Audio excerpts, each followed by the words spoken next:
Okay, so we meet again. The Monte Carlo that I used to have is going to be crossing the block in Kissimmee again in January at some point.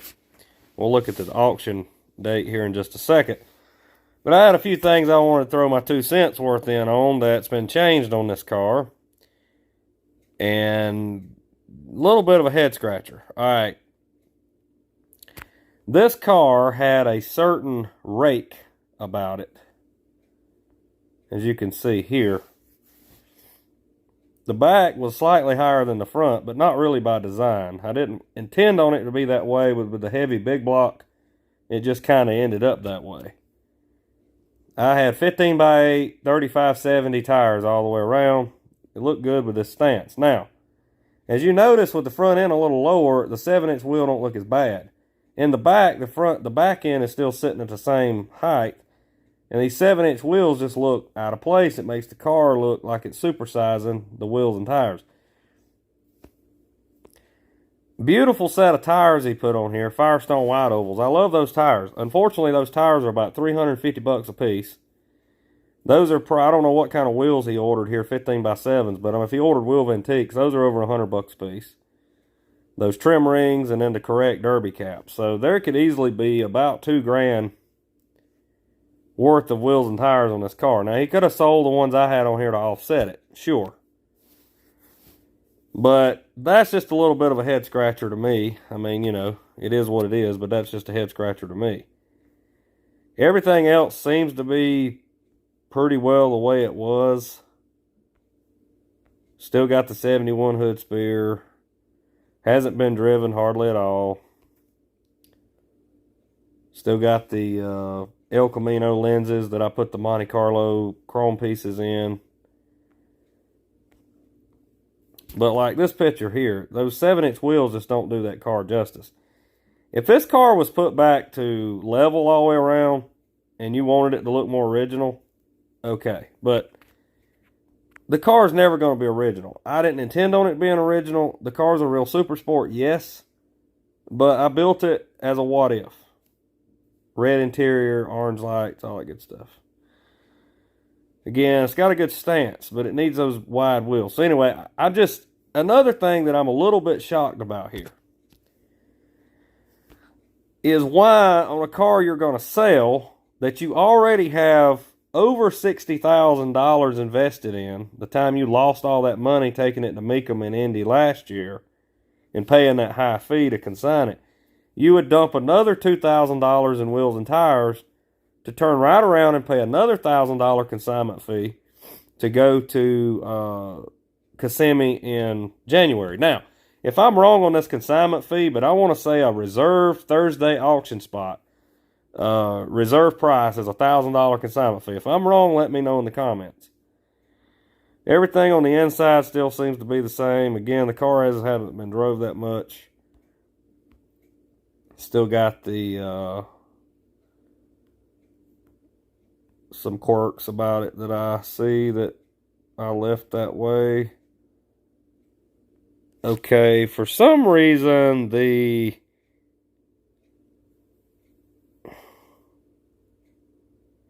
okay, this makes no sense. Why are they a black piece of tape or a Photoshop covering up the sticker under the hood? I just noticed this. Y'all are seeing this as I am. That is a real head scratcher. Okay, I can't tell if that's a Photoshop. I want to say it looks like it's been done by the computer. But okay, I had a 454. I just had one here. I didn't want to have to order a new sticker. I had one. And it was turbojet 450 horsepower, which is incorrect for that particular engine. That engine was a late 80s 454 truck engine. Non-numbers matching, 4-bolt mains, probably shade over 300 horsepower. So not a high horsepower engine, but torquey. I still don't understand.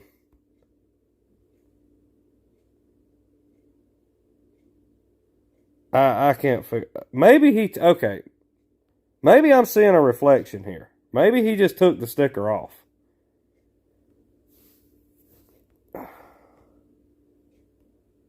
Okay, something's been changed. I want to say he took the sticker off. And he also changed the wing nut because it had a Chevy bow tie wing nut on the underhood. That's another head scratcher. I don't know. There's also something different about this over here. I don't think that's the same master cylinder that was on the car. I don't think. We'll have to go to my pictures and take a look.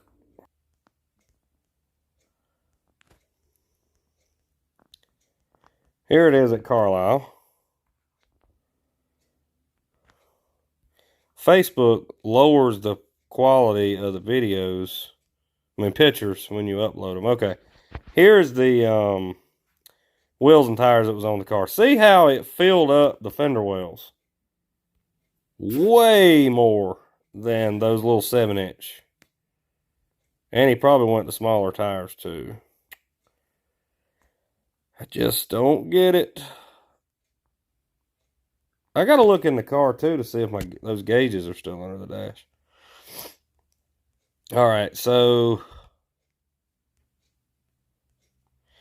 here was some of the nonsense about the red interior that someone swore they had one that come that way, and that's all crazy. All right, here's an underhood picture. That was before I put the dual snorkel. These are from like the summer after. All right, there's the old air cleaner lid. And I had put a chrome one.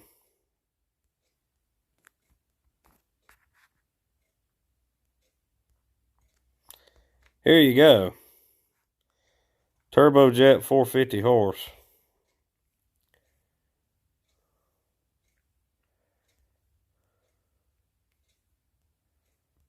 There was when I was making the air cleaner.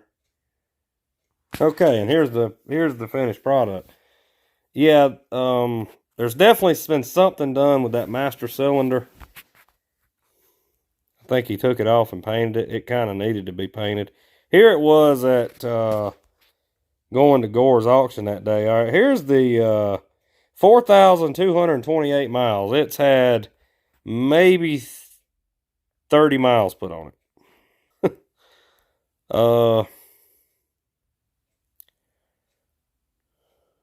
There it was at the auction. There's something too that I put on that thing. And there it was at Mecum last year. Okay. So let's go back to the pictures.